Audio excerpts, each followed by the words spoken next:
en fait, les différentes voies de yoga, comme disait Lisa, c'est un peu comme des instruments différents qui font partie d'un orchestre. Et alors, il y aura une voix qui va s'occuper plus du corps physique, c'est le Hatha Yoga.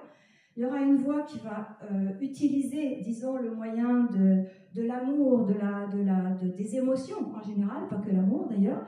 Ça va être le Bhakti Yoga. Et par exemple, les chants qu'on chantait à la fin de la journée, c'était du Bhakti Yoga. Donc ça va canaliser nos émotions, ça va nous permettre d'exprimer nos émotions. Et donc, par toutes ces voies, on peut atteindre l'union. Quand on chantait à 500 dans la salle, on se regardait, on avait tous les yeux complètement pétillants, on avait tous envie de s'embrasser. C'était d'ailleurs pendant les concerts, c'est ce qui se passe aussi. Hein, quand des gens vibrent à l'unisson avec quelque chose de commun, on se sent en union. Et c'est pas on se sent, c'est on est en union, mais à d'autres niveaux.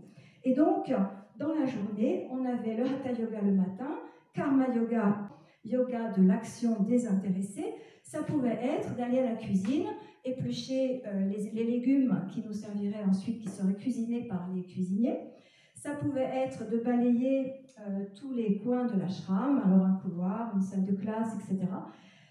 Ça pouvait être de balayer le jardin, ça pouvait être... en général, c'est des choses simples qu'on nous donne, parce qu'on va voir comment ça marche le karma yoga, c'est carrément de la méditation.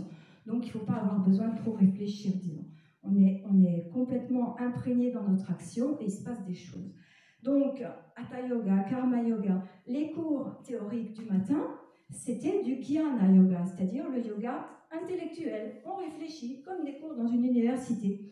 Et là, ça va toucher notre intellect, notre besoin de comprendre, de raisonner, de faire des schémas, des trucs. Et puis, le repas de midi, c'est le repas de midi, on nourrit notre corps physique. Alors tout ça aussi, ça nourrit nos différents corps. Enfin, on va le voir après. Après ça, méditation. Méditation, c'est encore du Jnana Yoga, à un autre niveau.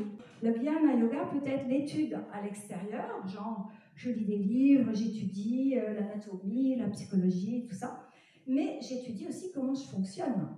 Et c'est quoi ce mental qui n'arrête pas de jacasser là sur ma tête, et de quoi je suis faite, et l'ego, c'est quoi? L'ego, c'est quoi? Hein, on connaît beaucoup ce mot, ego, mais on ne sait pas ce que c'est. En yoga, ça a une signification précise.